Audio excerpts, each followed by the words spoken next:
I've had quite a few conversations with divorced people recently. It's been amazing. And there's such a stigma and taboo about it, especially if you're Christian, especially if you're young, like old, whatever.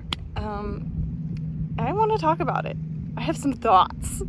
I just wanted to share that I felt absolutely buried after that happened. Like, it is the most personal, nothing's personal like your relationship. It is the most personal thing. The type of rejection you feel when you've lived with someone and shared life with someone for so long, and then all of a sudden, for whatever reason, it isn't there anymore.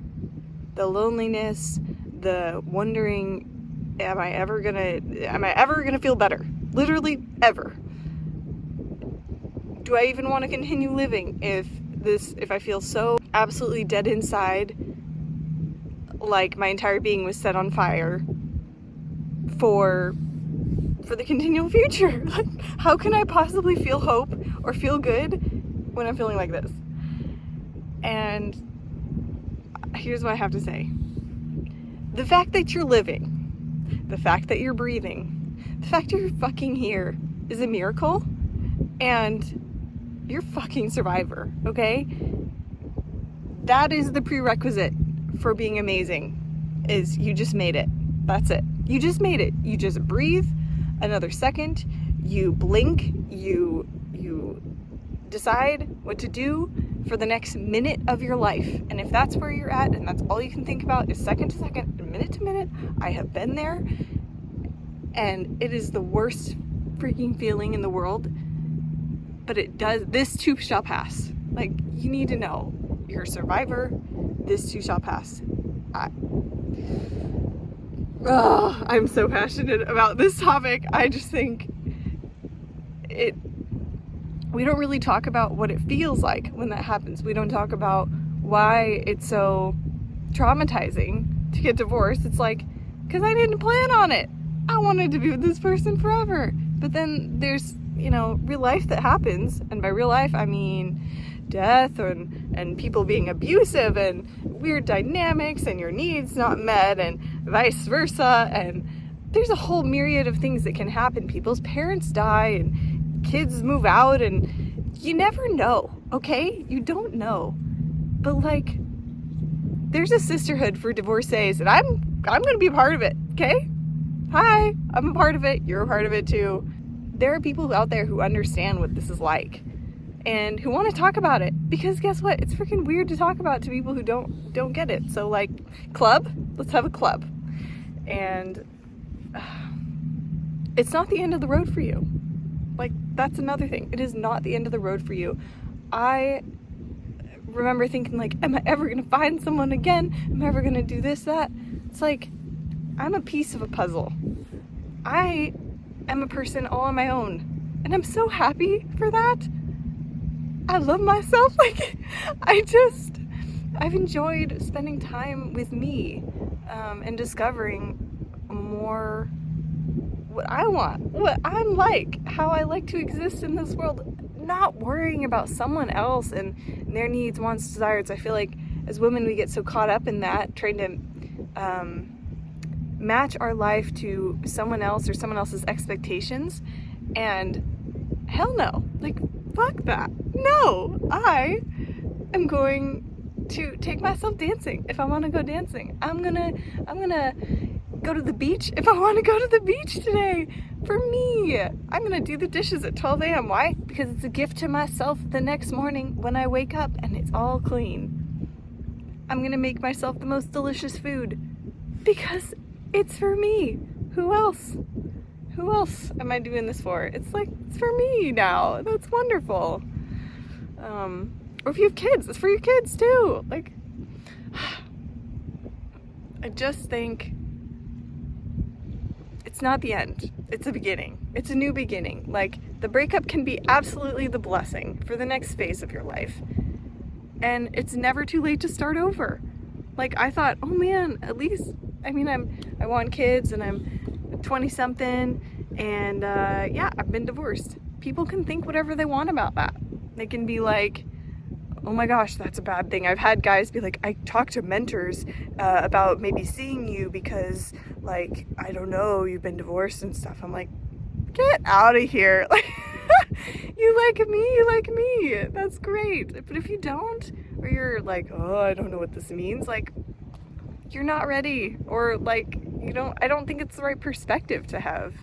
And then I have guys who are more like, oh my goodness, like, you're just so wonderful, like, how did this even happen? And I'm like, I don't know, like, just happens sometimes, and it doesn't work out with everybody, and whatever.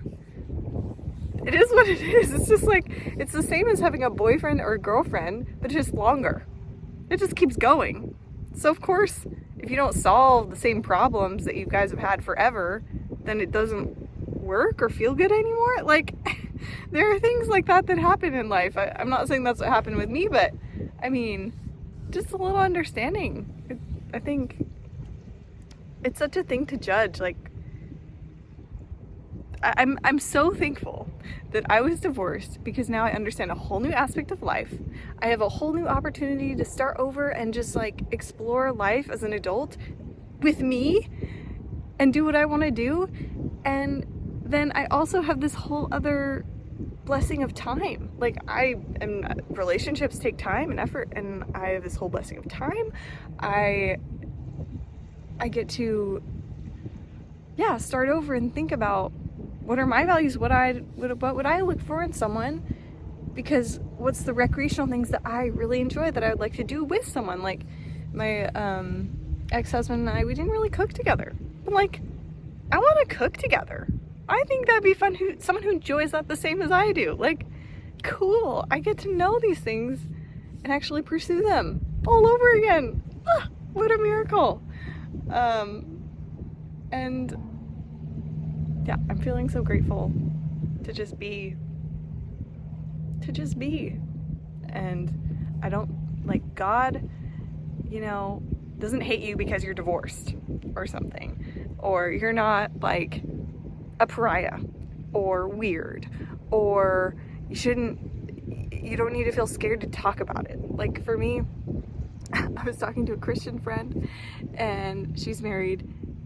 She was like, oh, how's your husband? I'm like, oh, I think I'm divorced now. And she's like, oh. And I talked to her a little bit about what happened. And she's like, wow, like, thanks for being so candid.